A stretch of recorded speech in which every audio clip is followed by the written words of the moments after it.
descobri artista no Goiás. Não acreditei, pensei não ser capaz. Eu me descobri artista no Goiás. Quase que pirei, Goiás é bom demais.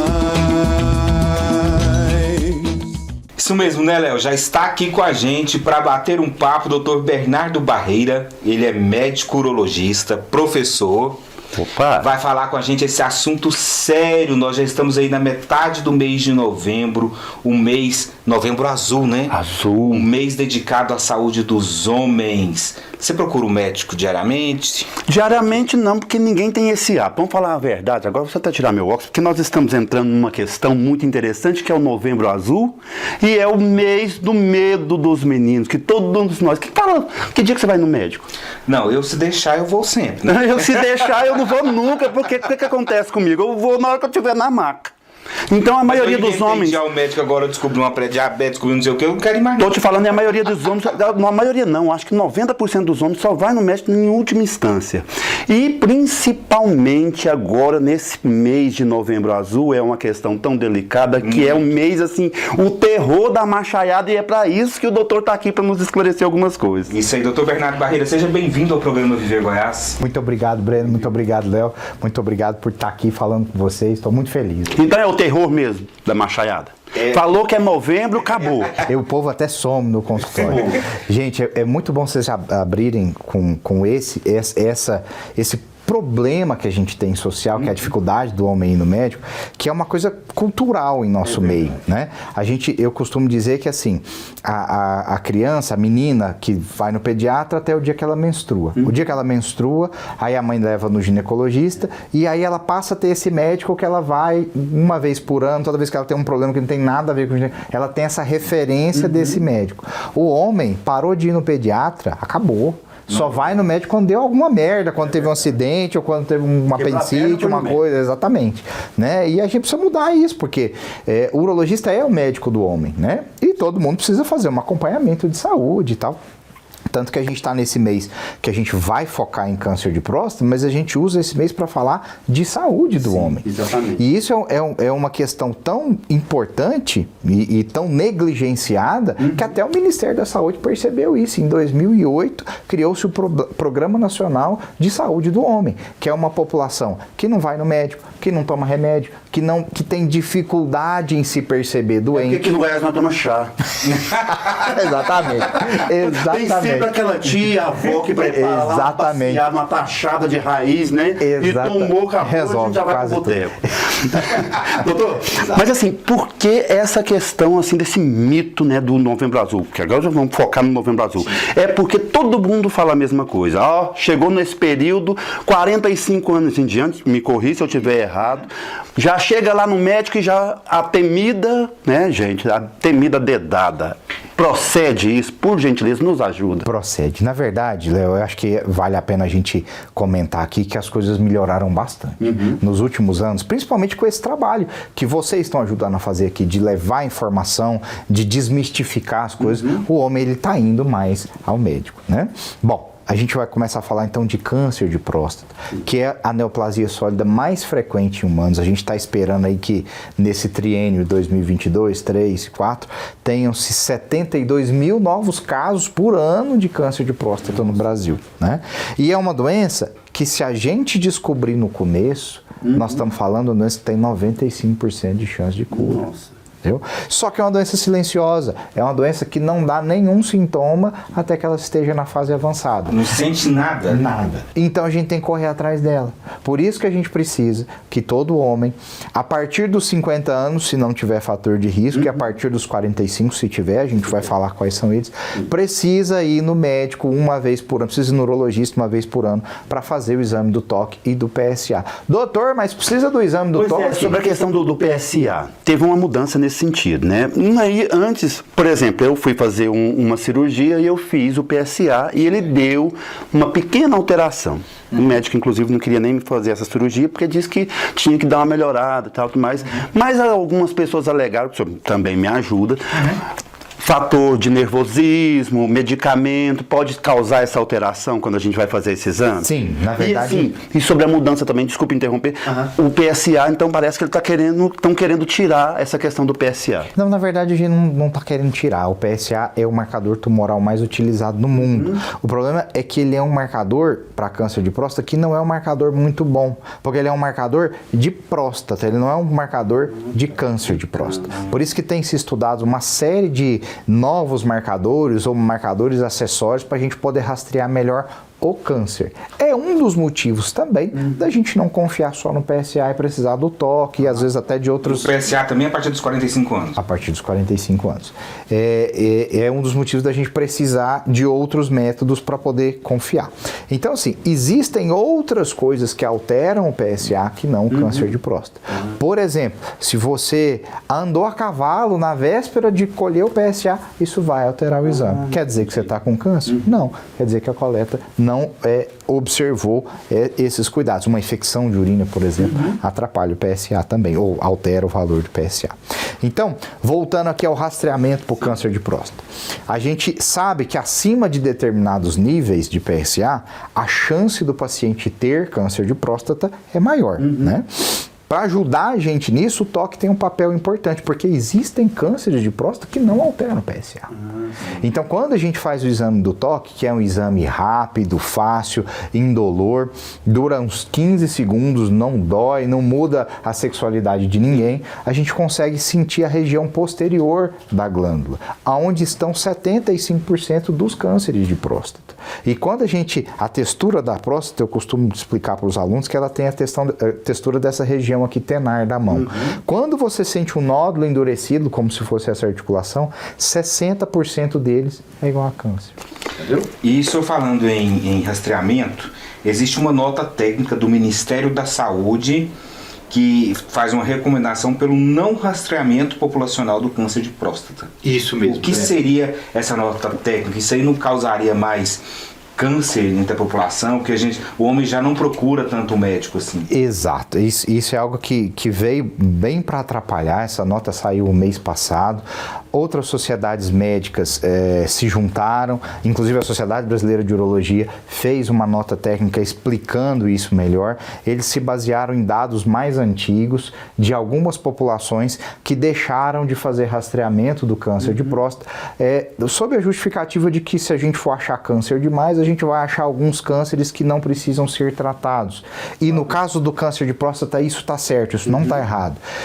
Se a gente for tratar todo mundo que tem câncer de próstata, em todas as situações, a gente vai tratar demais as pessoas sem ter benefício. Mas a gente tem que saber quais desses cânceres são esses que são indolentes, que a gente chama, que não vão causar problema para a vida desses pacientes. Geralmente pacientes mais velhos, já com expectativa de vida menor, com o câncer numa fase menos agressiva, a gente pode considerar e deve considerar essa possibilidade.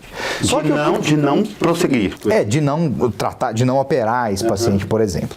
Mas o que os estudos mais novos mostraram, inclusive estudos europeus, com milhares de pessoas que foram publicados agora em 2023, é que populações que deixaram de fazer esse rastreamento populacional, passaram a identificar esses cânceres de próstata em fase mais avançada, que dificulta mais o tratamento curativo e onera mais o sistema de saúde também. Então, isso aconteceu também nos Estados Unidos em 2012, que eles pararam de fazer, viram o aumento do número de casos de câncer mais avançado e voltaram a fazer o rastreamento. Porque também dá um arzinho de preguiça também do Ministério, né? Por favor.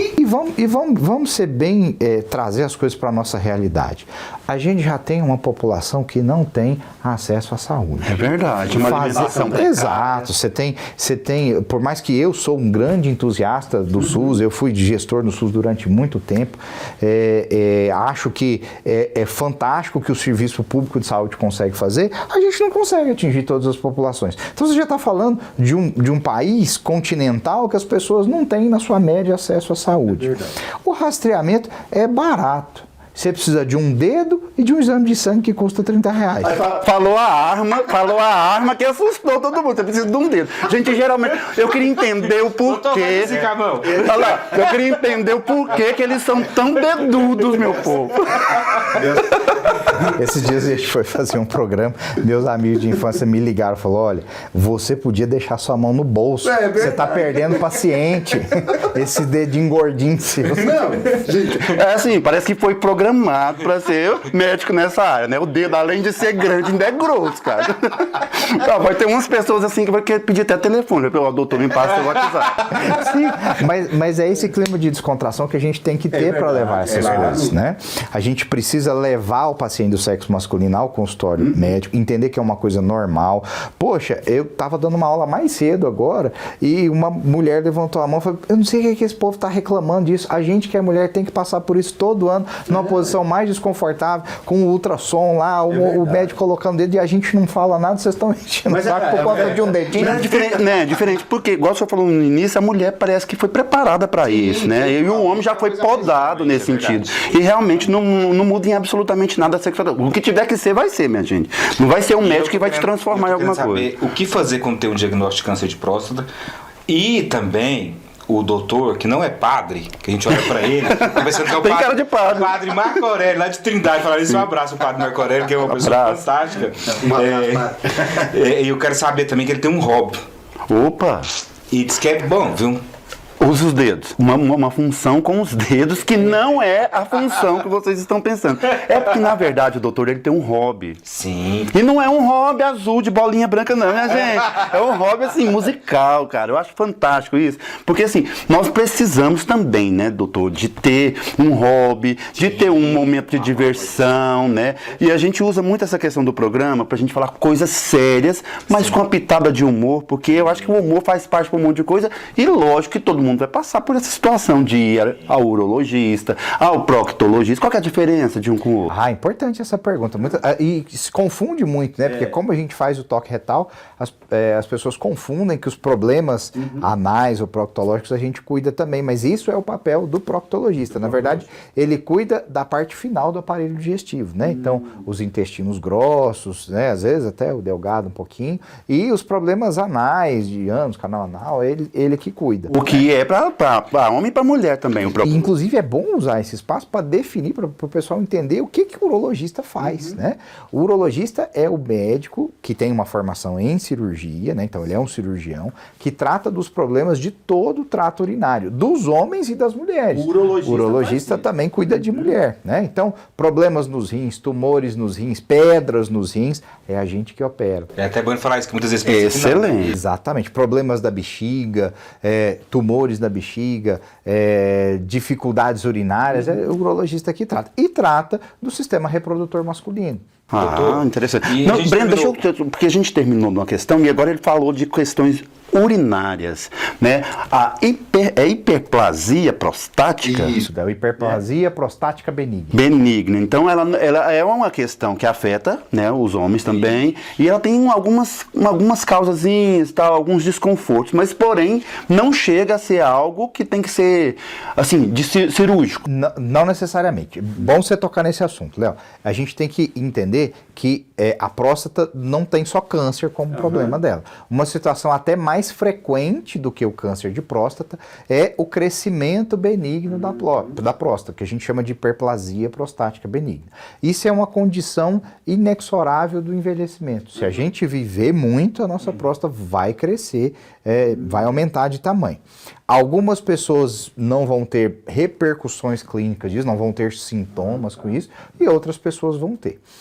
Para a gente entender um pouquinho disso de forma bem simples, se você me permite, a próstata é uma glândula que fica logo abaixo da bexiga. A bexiga está aqui e o canal da urina ele passa no meio da próstata e sai lá no pênis. Então, em algumas pessoas, quando ela cresce de tamanho, quando ela aumenta de tamanho, ela fecha o canal da urina.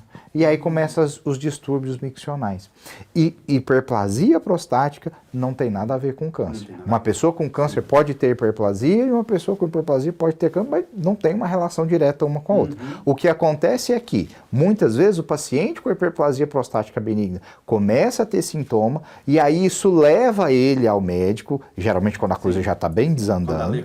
E aí nesse paciente que chega lá no nosso consultório, a gente vai conseguir rastrear se ele tem ou não câncer. E assim, o sintoma da hiperplasia, aquela vontade constante de levantar à noite. Todo mundo conhece uma pessoa assim. É aquele senhor mais velho que acorda 3, 4 vezes à noite, depois não consegue dormir, fica incomodado com aquilo, vai viajar de carro, não consegue ficar mais de 150 quilômetros viajando. Aquela sensação sempre de querer fazer. A sensação de não esvaziar a bexiga, né? Às vezes até em casos avançados até leva à incontinência, ele perde urina, né? Por conta da hiperplasia. Então são esses sintomas, o jato fraco, a incapacidade de esvaziar de uma vez só a bexiga, são todos sintomas do crescimento benigno da próstata. Muito importante procurar um médico. Pra gente finalizar esse tema aqui, porque eu preciso ver se realmente ele canta. Rapaz, quem canta, os males espanta. Tá vendo? Ele canta operando. Doutor, diagnóstico positivo do câncer de próstata. E aí, como lidar? Ótima pergunta.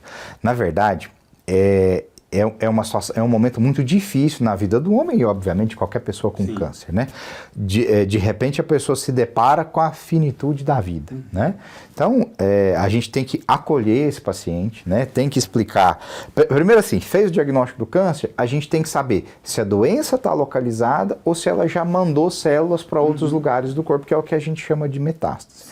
Quando ela está localizada, que é por isso que a gente faz o rastreio, como eu disse lá no começo, a gente tem que correr atrás da doença, a gente está falando, como eu já disse antes, de 95% de chance de cura. Aí a gente vai para os tratamentos que visam a cura da doença, que é principalmente a cirurgia e, em algumas situações, quando o paciente não tem condição, a radioterapia. Tá?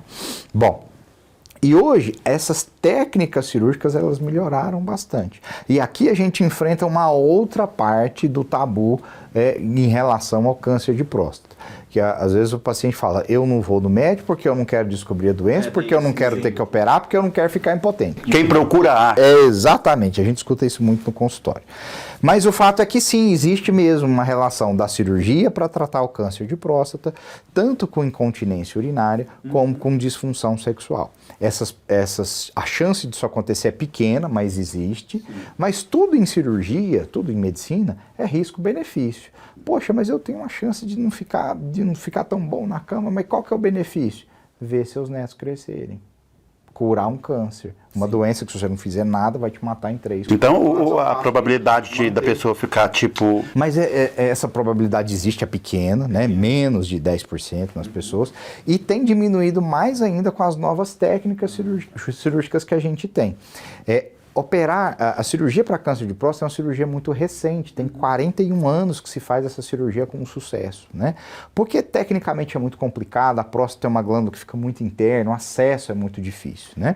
E nos últimos anos, as técnicas cirúrgicas foram melhorando, a gente começou a fazer a cirurgia laparoscópica, que já corta menos, a invasão é um pouco menor, e hoje a gente tem o que foi uma revolução para a cirurgia de próstata, a cirurgia robótica, que nada mais é do que um tipo de cirurgia laparoscópica, só que com o auxílio do robô, que a gente consegue ter muito mais precisão na hora da cirurgia e a gente consegue diminuir as chances tanto de incontinência como de impotência, de perda sanguínea, de tempo de internação, entendeu? Então, hoje a gente consegue oferecer tratamentos muito mais efetivos do que a gente consegue. Então não precisa ter medo na hora que fala assim, o robótica, eu tenho medo. Não precisa ter medo não, veio para ajudar. O robô não treme, meu filho. Meu pai tem mais de 45 anos de marca-passo, muito mais, 48 anos de marca-passo, fez a cirurgia, passou muito bem, tá excelente. Então, assim, claro que deixou assim, não, dá nada não. Foi deixando.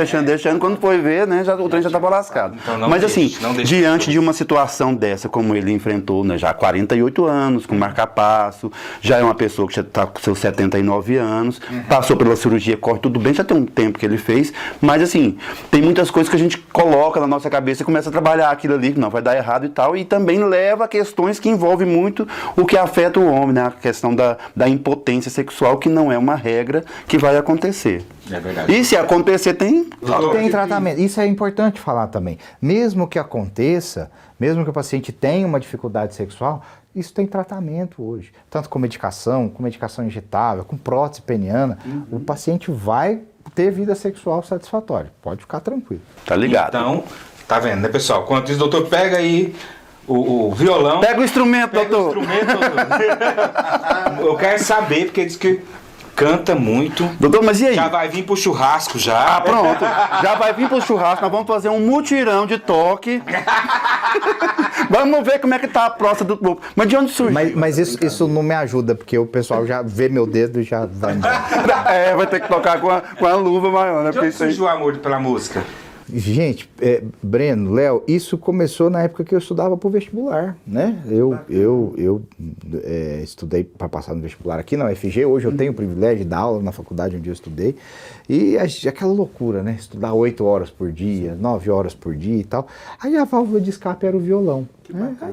Tocava e tal, comecei... Eu gosto muito de cantar. Na UFG, naquele campus lá, no meio daquelas plantas, vendo duendes. olha entregando o doutor. Isso é passado. E eu sempre gostei muito de cantar, mas eu nunca tive ninguém para tocar violão para eu cantar. Então eu acabei tendo que aprender um pouquinho também e tal. Mas é uma coisa bem que eu faço em casa mesmo, né? Nada muito. Você já pode chamar pros barzinhos pra fazer um show? A pessoa vai perder paciente, não vai poder não, porque ele falou, vai mostrar os dedos, dedo de pianista. Canta uma aí pra gente, vamos ver. Vamos lá, vamos ver então.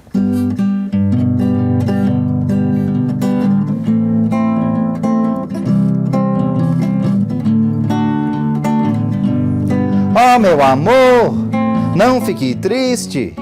Saudade existe pra quem sabe ter. Minha vida cigana me afastou de você.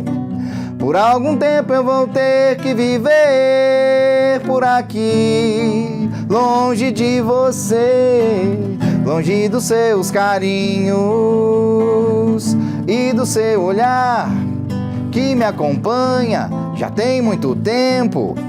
Penso em você a cada momento. Sou água de rio que vai para o mar. Sou nuvem nova que vem pra molhar essa noiva que é você. Pra mim você é linda, a dona do meu coração que bate tanto quando te vê.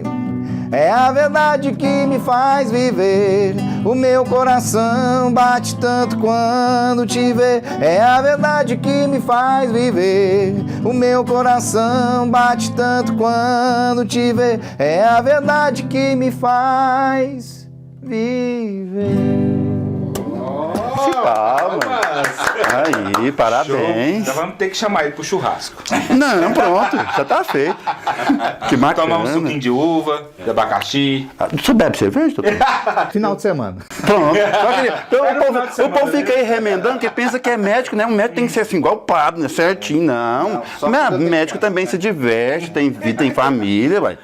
Vamos precisar finalizar o bloco, mas ele vai cantar mais uma pra gente. Mas antes...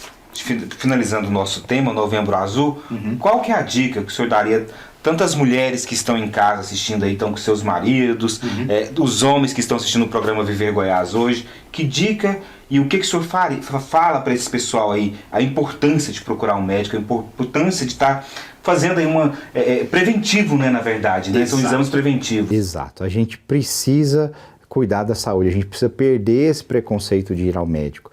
É importante dizer que o paciente ele tem uma dificuldade muito grande, o paciente do sexo masculino, de ir no consultório. Quando ele chega lá, a gente tem que tentar achar tudo que está errado nesse paciente. Então é muito comum no consultório a gente fazer diagnóstico de diabetes, descobrir que o paciente está hipertenso, descobrir que ele tem a dislipidemia, o colesterol aumentado, outros esteatose hepática, problema na tireoide. Quando o paciente chega, pensa no pai da gente, né, que não quer ir. Na hora que ele chega, você tem que pegar e tentar descobrir tudo. Né? Então assim, não é só câncer de próstata, a gente tem que cuidar da saúde do homem. Então precisa ter um médico que vá acompanhar ele, que quando ele tem um problema, ele tem uma referência. É importante quebrar esse tabu, né? E é isso, levem seus maridos aos médicos. É como se fossem os filhos, né? E é interessante que quando eu era criança, eu sou do interior, eu já cresci já com meu médico, doutor Iquedo, pediatra, ele fez meu parto, cresci com ele e tal. Até pouquíssimo tempo atrás, ele estava vivo ainda e ele ainda lembrava de mim. E eu fui no médico, continuei indo até na adolescência. Né? Então a gente tinha esse cuidado de falar assim, ó, vamos cuidar. E ele sempre falava com minha mãe, por mais que fôssemos pessoas de origem mais humilde, não tem esse costume, mas o médico começava a trabalhar isso, ó, tem que vir, tem que cuidar da saúde, né? E a gente começa a ter um vínculo com o médico, e esse médico a gente passa a ter uma confiança com ele. Isso é muito importante. Médico urologista Dr. Bernardo Barreira, muito obrigado pela sua presença no programa Viver Goiás. Volte quando quiser. Obrigado, gente. Muito bom esse espaço. A gente tem que levar esse tipo de informação para a comunidade. Obrigado, Breno. Obrigado, Léo. Foi muito bom. Mas a gente quer terminar esse bloco com música, viu? Claro. Pessoal de casa, vocês não saem daí não. O doutor ainda vai cantar mais uma aqui pra gente. Tem entrevista com o deputado estadual, Dr. George Moraes, também médico. E hoje também tem festa, viu, gente? Estaremos. Os melhores do ano do estado de Goiás. Troféu Pequila da Vasco Produções. Nós estaremos lá, vamos mostrar tudo para vocês. E nós vamos contar para vocês no próximo bloco, você que quer viajar, já pensou, férias, dezembro, janeiro, quer viajar ou já quer programar suas férias para julho, nós vamos dar uma dica importantíssima, onde você vai adquirir sua passagem, seu hotel no próximo bloco. Não, deixa eu já adiantar que a Viver Goiás Turismo já voltou e voltou com força total, e nós vamos mostrar uma matéria fantástica que nós fizemos lá em Morro de São Paulo, na Bahia. É isso aí. Doutor, mais uma vez, muito obrigado. Obrigado. Canta mais uma pra gente. Vamos. Canta aí, doutor. Cantar mais uma. Almost heaven, West Virginia, Blue Ridge Mountains, Shenandoah River. Life is older, older than the trees, younger than the mountains, growing like a breeze. Country roads take me home to the place I belong, West Virginia, Mountain Mama, take me home, country road. All my memories gather round her, miner's lady, stranger to blue water.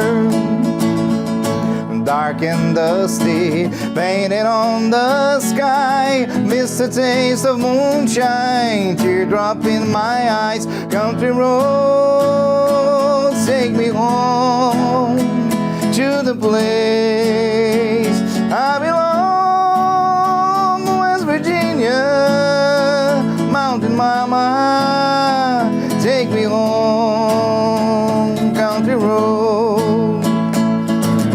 I hear her voice in the morning hour, she calls me. Radio reminds me of my home far away. I'm driving down the road, I get a feeling that I should have been home yesterday. Yesterday, country roads take me home to the place I belong, West Virginia, Mountain Mama, take me home, country road.